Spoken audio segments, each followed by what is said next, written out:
देखो ये Mg plus Cl MgCl2 plus H2 इस समीकरण को संतुलित करना है, बैलेंस करना है। तो सबसे पहला चीज हम लोग इस देखेंगे लेफ्ट राइट दोनों तरफ तत्व की जो संख्या है वो समान है कि नहीं।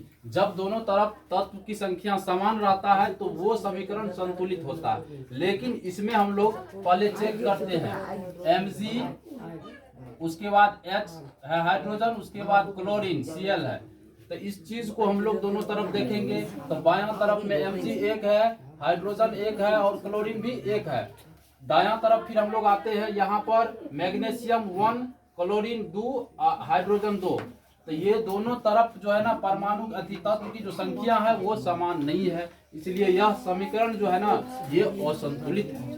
हम इस समीकरण को फिर अब संतुलित करने के लिए दोनों तरफ तीर के दाएं तरफ एवं बाएं तरफ दोनों तरफ जो है ना तत्व की संख्या को समान करेंगे, उसके बाद यह समीकरण संतुलित होगा। तो सबसे पहला चीज इस समीकरण में हम लोग मैग्नीशियम जो है ये दोनों तरफ संतुलित है, ठीक है। उसके बाद क्लोरीन और हाइड्रोजन ये जो है ना दोनों तरफ इधर 2 है और इधर 1 है, इसलिए ये दोनों तत्व जो है ना एलिमेंट संतुलित नहीं है। तो इसको संतुलित करने के लिए इस समीकरण में HCl हाइड्रोजन और क्लोरीन के तरफ जो है ना 2 से हम लोग गुना कर देंगे।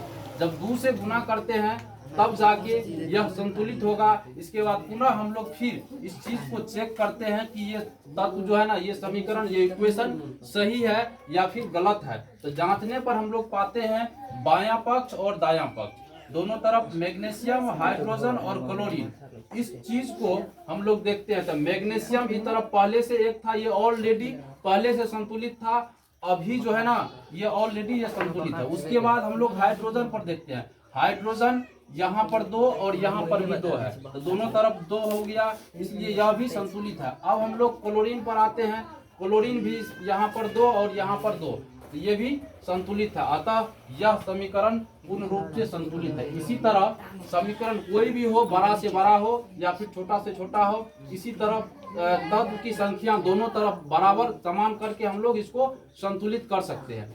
और जिसमें भी दिक्कत हो या कोई भी तरह की दिक्कत होता है इसी तरह चेक करके और इस चीज को हम लोग देख सकते हैं और समीकरण को समझ सकते हैं। बेहतर ये जो है एग्जाम में 1 या 2 क्वेश्चन हर बार पूछा जाता है, इसलिए इसको अच्छा से समझना है। समझने के बाद जहां भी दिक्कत होगा इस चीज को देखना है।